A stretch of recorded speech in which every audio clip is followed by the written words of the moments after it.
लोकतंत्र में चुनाव में हार जीत होती रही है। हम लोग चुनाव से जुड़े रहे हैं, ये कोई नई बात नहीं है, नई घटना नहीं है। लेकिन लोकतंत्र की बुनियाद में है वोट। सबको वोट देने का, स्वतंत्र होकर वोट देने का अधिकार होना चाहिए। स्वतंत्र भारत के इतिहास में पहली बार ऐसा हुआ है जब समाज का जो गरीब तबका है उसका वोट खरीद लिया गया। ऐसा कभी नहीं हुआ। मैं बहुत जिम्मेवारी से कह रहा हूं, 75 साल के देश के इतिहास में ऐसा कभी नहीं हुआ कि सरकार ने गरीब तबके के करोड़ों वोट 10-10 हजार रुपए में खरीदा है, 5.5 रुपया दैनिक के हिसाब से। ये साधारण बात नहीं है। आपकी जानकारी के लिए बता दूं, भारत उन चंद देशों में है जहां आजादी के बाद पहले दिन से यूनिवर्सल वोटिंग का राइट है कि गरीब से गरीब आदमी भी, अनपढ़ हो, पढ़ा लिखा हो, किसी वर्ग का हो, किसी जाति किसी धर्म का हो, उसको वोट देने का अधिकार है।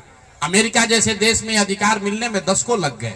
इस देश में यह अधिकार रहा है और बाबा साहब ने कहा कि मैं लोगों को हथियार नहीं, उनको वोट का अधिकार दे रहा हूं और वो वोट के अधिकार से ही पूरी व्यवस्था बनती चलती है। आप जो कैबिनेट का डिसीजन है उसको पढ़िए, उसमें लिखा गया है कि जो लोग भी इनकम टैक्स नहीं देते हैं और जो सरकारी नौकरी नहीं करते हैं वो सारे परिवार के लोग, उनको 2-2 लाख रुपया दिया जाएगा रोजगार करने के लिए। और फिर अगले 1 महीने तक सरकारी व्यवस्था लगाकर महिलाओं को 10-10 हजार रुपए देकर उनका वोट खरीदा जाता है।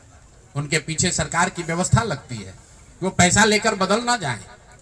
उनको जीविका के समूहों से जोड़ा गया, उनको जीविका की दीदियों को उनके पीछे लगाया गया कि भाई तुम जाकर इसी पर वोट करना।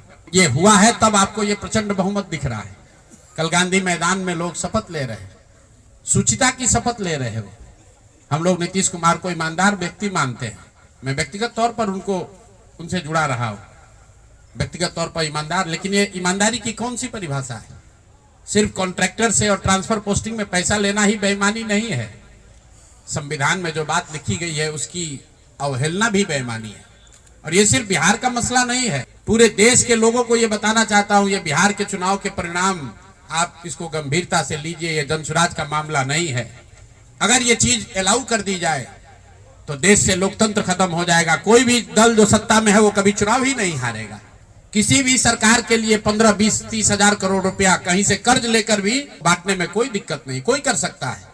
आप देखिए, बिहार सरकार के पास पैसा नहीं था, कंटीजेंसी फंड से पैसा डाइवर्ट करके, वर्ल्ड बैंक का पैसा जो दूसरे काम के लिए था उसको डाइवर्ट करके ये वोट खरीदा गया।